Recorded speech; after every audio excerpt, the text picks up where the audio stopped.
Bapak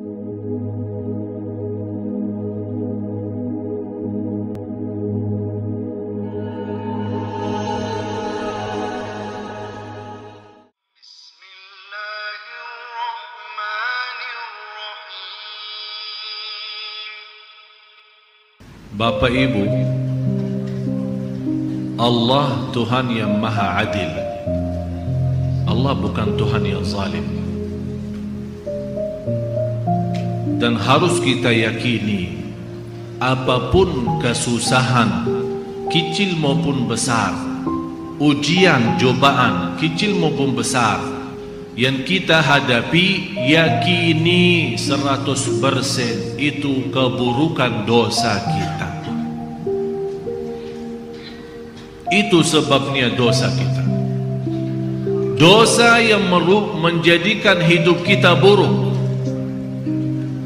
Saking banyak dosa kita, besar maupun kecil, sengaja maupun tidak sengaja, dosa lalu yang kita lupakan atau dosa yang sedang berjalan yang kita tidak bisa tinggalkan. Ini semuanya di sisi Allah tidak ada yang sia-sia. Malah justru karena Allah masih sayang sama kita, diberikan cobaan. Karena kita manusia yang berlaku dosa, lupa bertaubat, Allah kasihan kita. Ini hambaku belum mau taubat, ya udah berikan cobaan biar dosa itu diampuni Allah. Ternyata cobaan itu pun ada hikmahnya. Justru tanda kasih sayangnya Allah ada cobaan, karena Allah mengampuni dosa kita yang kita lupakan. Ini bukan hukuman. Jangan ada orang berkata, kenapa Allah menghukumkan saya? Cobaannya terlalu banyak, kenapa Allah menghukumkan saya? Bapak Ibu, kalau Allah menghukumkan kita atas salah dan dosa, tidak ada makhluk pun yang mampu hidup di bumi. Dan sudah berkali-kali kita sampaikan, tolong hafal ayat surah 35 ayat 45. Tolong simpan, hafal, tulis, buka di dalam rumah. Nanti kalau pulang ke rumah buka Al-Quran, surah 35 ayat 45. Walau yu'akhidullahu an-nasa bima kasabu ma taraka ala dhahriha min dabbah. Sekiranya Allah menghukumkan manusia atas setiap dosa dan masalahnya, tidak ada makhluk pun yang mampu hidup di bumi. Bukan hanya manusia yang tidak hidup, tidak ada makhluk pun, biarpun binatang. Sebabnya dosa Bani Adam, sebabnya dosa manusia, binatang pun jadi kurban. Dan di hadis Rasulullah SAW, walaulal bahaim lam tumtaru. Kalau bukan binatang yang Allah masih kasih sayangnya kepada binatang, Allah tidak akan menurunkan kasih sayangnya atau menurunkan hujan rahmat. Ini cuma karena binatang Allah masih menurunkan rahmat. Wala hawla wala quwwata illa billah. Yakini Bapak Ibu, rencana Allah itu jauh lebih baik untuk kita daripada rencana kita sendiri. Yakini Allah Maha Adil, Allah Maha Kasih Sayang. Allah jauh lebih kasih sayang daripada ibu kepada kita. Allah jauh lebih kasih sayang. Silaturrahim salah satu amalan ibadah seperti salat. Salat bunyat tali kepada Allah. Kalau salat kita berhenti, berarti tali itu putus hubungan kita sama Allah. Jangan harap bisa diterima umrah kita, haji kita kalau salat tidak ada. Karena salat itu talinya, baru muncul amal-amal yang lain. Kalau talinya terputus, berarti jangan harap ada hubungan baik sama Allah. Begitu juga silaturrahim.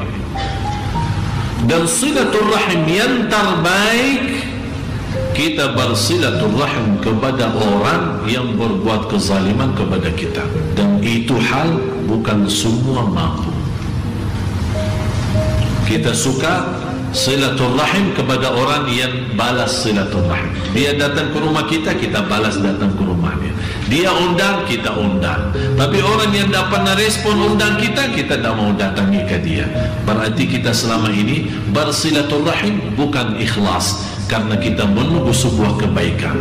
Tapi namanya silaturahim ikhlas Karena Allah kita bersilaturahim, biarpun dia memfitnahkan kita, berbuat jahat sama kita, berkata-kata yang tidak baik terhadap kita, tapi kita tetap menjaga silaturahim karena bukan karena dia.